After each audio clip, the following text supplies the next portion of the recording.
ಲೋಕಸಭಾ ಚುನಾವಣೆಯ ನಂತರ 7 ಬೇರೆ ಬೇರೆ ರಾಜ್ಯಗಳ 13 ವಿಧಾನಸಭಾ ಕ್ಷೇತ್ರಗಳಿಗೆ ಉಪಚುನಾವಣೆ ನಡೆದು ಫಲಿತಾಂಶ ಬಂತು.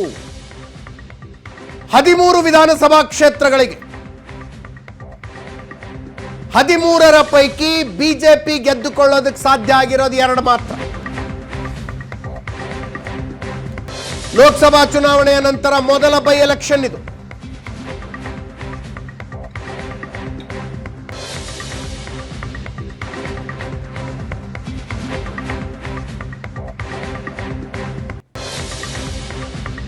INDA ಮೈತ್ರಿಕೂಟ ಭರ್ಜರಿ ಗೆಲುವು ಸಾಧಿಸಿದೆ.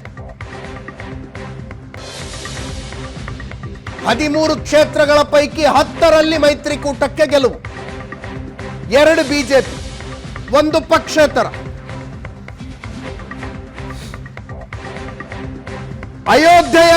ಅಯೋಧ್ಯ ಲೋಕಸಭಾ ಕ್ಷೇತ್ರವನ್ನ ಗೆದ್ದು ಬೀಗ್ತಾ ಇದ್ದ ಕಾಂಗ್ರೆಸ್ ಈಗ ಬದರಿನಾಥದಲ್ಲೂ ಗೆದ್ದಿದೆ.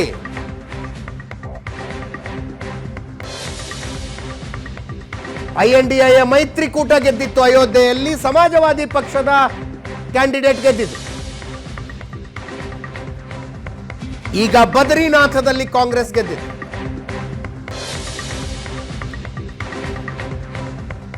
ಉತ್ತರಾಖಂಡದಲ್ಲಿ ಬಿಜೆಪಿ ಅಧಿಕಾರದಲ್ಲಿದೆ.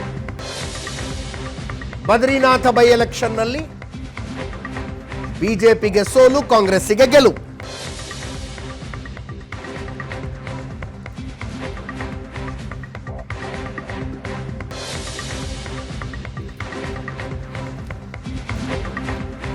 ಪಶ್ಚಿಮ ಬಂಗಾಳದ 4, ಹಿಮಾಚಲದ 3, ಉತ್ತರಾಖಂಡದ 2, ಪಂಜಾಬ್, ತಮಿಳುನಾಡು, ಮಧ್ಯಪ್ರದೇಶ ಮತ್ತು ಬಿಹಾರದ 1 ಸ್ಥಾನಗಳಿಗೆ ಉಪಚುನಾವಣೆ ನಡೆಯಿತು.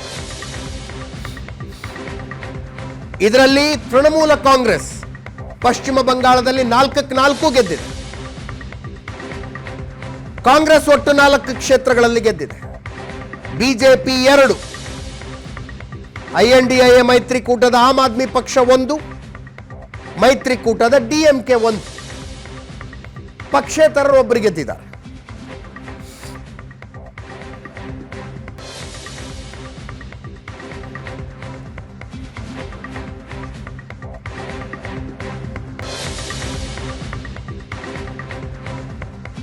ಲೋಕಸಭಾ ಚುನಾವಣೆ ಫಲಿತಾಂಶದ ನಂತರ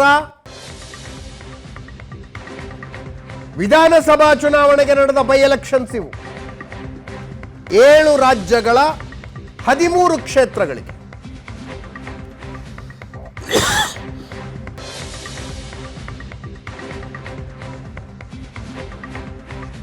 ಪೈಕಿ 13ರ ಪೈಕಿ INDA ಮೈತ್ರಿಕೂಟ 10, ಬಿಜೆಪಿ 2, ಪಕ್ಷೇತರ 1.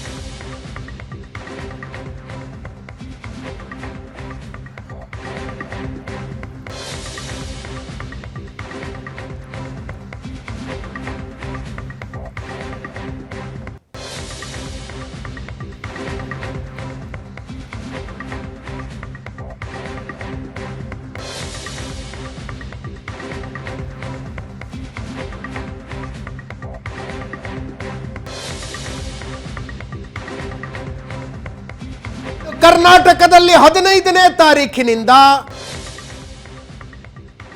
ಅಧಿವೇಶನ ಆರಂಭಗೊಳ್ತಾ ಇದೆ. ಈ ಅಧಿವೇಶನದಲ್ಲಿ ಆಡಳಿತಾರೂಢ ಕಾಂಗ್ರೆಸ್ ಪಕ್ಷವನ್ನ ಎದುರಿಸೋದು ಹೇಗೆ ಅಂತ ಬಿಜೆಪಿ JDS ಮುಖಂಡರ ಸಭೆ ನಡೆಯಿತು ಒಂದು ಹೋಟೆಲ್ನಲ್ಲಿ. ಕೇಂದ್ರ ಸಚಿವ ಕುಮಾರಸ್ವಾಮಿ, ಪ್ರಹ್ಲಾದ್ ಜೋಶಿ ಸೇರಿದಂತೆ ಅನೇಕರ ಭಾಗಿಯಾಗಿದ್ದರು.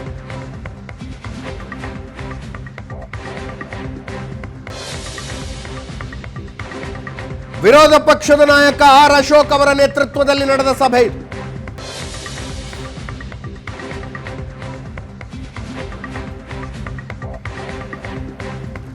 ಮೊದಲ ದಿನದಿಂದಲೇ ಅಧಿವೇಶನ ಆರಂಭಗೊಳ್ತಾ ಇದ್ದಂತೆ ಭರ್ಜರಿ ಹೋರಾಟದ ನಿರ್ಧಾರ ಆಗಿದೆ.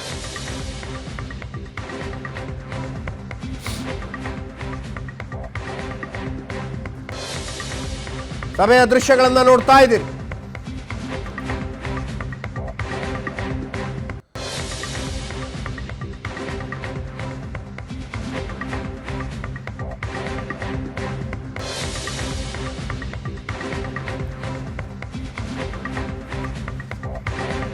ಏನೇ ನಿರ್ಧಾರಗಳಾದವು ಸಭೆಯಲ್ಲಿ ಮೊದಲ ದಿನದಿಂದಲೇ ಭ್ರಷ್ಟಾಚಾರದ ಚರ್ಚೆಯಾಗಬೇಕು ಅಂತ ನಿಲುವಳಿ ಸೂಚನೆ ಆಗಬೇಕು ಅನ್ನೋ ನಿರ್ಧಾರ ಆಗಿದೆ. ಅಕಸ್ಮಾತ್ ಸ್ಪೀಕರ್ ಅವಕಾಶ ಕೊಡದೆ ಹೋದ್ರೆ ಧರಣಿ ಮಾಡುವ ನಿರ್ಧಾರ.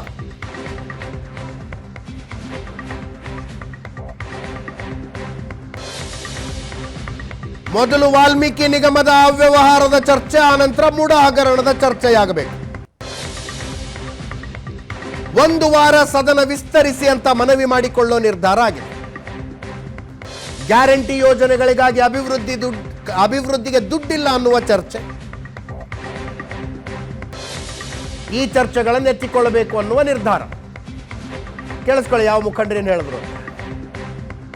ಅವರ ನೇತೃತ್ವದಲ್ಲಿ ಎಲ್ಲ ರೀತಿಯಲ್ಲಿ ನಮ್ಮ ಎರಡೂ ಪಕ್ಷಗಳ ಶಾಸಕರುಗಳು GT ದೇವೇಗೌಡರು ಇದ್ದಾರೆ, ಇಲ್ಲಿ ಸುರೇಶ್ ಬಾಬು ಇದ್ದಾರೆ, ಕೃಷ್ಣಪ್ಪ ಇದ್ದಾರೆ, ನಮ್ಮಲ್ಲೂ ಇವತ್ತು ಅವರಿಂದಲೂ ಎಲ್ಲ ನಾಯಕರು, ಅಶ್ವಥ್ ನಾರಾಯಣ ಅವರು ಇದ್ದಾರೆ. ಇಲ್ಲಿ ಎಲ್ಲ ನಾಯಕರುಗಳು ಚರ್ಚೆ ಮಾಡಿದ್ದೇವೆ. ಪ್ರಹ್ಲಾದ್ ಜೋಶಿ ಅವರು ಬಂದು ಇವತ್ತು ಅವರು ಕೆಲವು ಸಲಹೆ ಕೊಟ್ಟಿದ್ದಾರೆ. ಎರಡೂ ಸದನದಲ್ಲಿ ಈ ಬಾರಿ ಪರಿಣಾಮಕಾರಿಯಾಗಿ ರಾಜ್ಯಕ್ಕೆ ಆಗ್ತಾ ಇರತಕ್ಕಂಥ ಅನಾಹುತಗಳು, ರಾಜ್ಯ ಇವತ್ತು ಕನಿಷ್ಠ 10 ವರ್ಷಗಳ ಅಭಿವೃದ್ಧಿಯಿಂದ ಹಿಂದೆ ಸರಿಯತಕ್ಕಂಥ ಒಂದು ವಾತಾವರಣ ನಿರ್ಮಾಣ ಮಾಡಿದ್ದಾರೆ.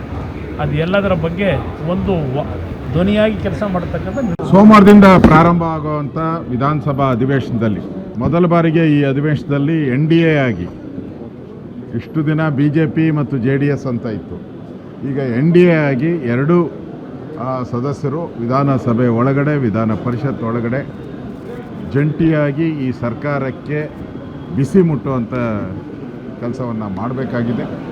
ಮತ್ತು ಎಲ್ಲ ವಿಚಾರಗಳನ್ನು ತಾರ್ಕಿಕ ಅಂತ್ಯಕ್ಕೆ ತೆಗೆದುಕೊಂಡು ಹೋಗೋಕ್ಕೆ ಒಂದು ದೊಡ್ಡ ಸ್ಟ್ರೆಂತ್ ಸಿಕ್ಕಿದೆ. ನಮ್ಮ 66 ಜನ ಬಸ್ಟ್ 19 ಜನ ಇರೋದರಿಂದ ಒಂದು ದೊಡ್ಡ ಸ್ಟ್ರೆಂತ್ ಆಗಿದೆ. ಕರ್ನಾಟಕದಲ್ಲಿರುವಂಥ ಭ್ರಷ್ಟ ಕಾಂಗ್ರೆಸ್ ಈಗಾಗಲೇ 2 ಹಗರಣದಲ್ಲಿ ಪಾಲುದಾರ ಆಗಿದೆ, ಕಪ್ಪು ಚುಕ್ಕೆ ಬಂದಿದೆ. ಇದರೊಂದಿಗೆ ಇವತ್ತಿನ ಕರ್ನಾಟಕ ಕುರುಕ್ಷೇತ್ರ ಪಾರ್ಟಿ ರೌಂಡ್ಸ್ ಮುಗಿಸ್ತಾ ಇದ್ದೀನಿ. ನೇರ ದಿಟ್ಟ ನಿರಂತರ ಸುದ್ದಿಗಾಗಿ ನೋಡ್ತಾ ಇರಿ ಏಷ್ಯಾನೆಟ್ ಸುವರ್ಣ ನ್ಯೂಸ್.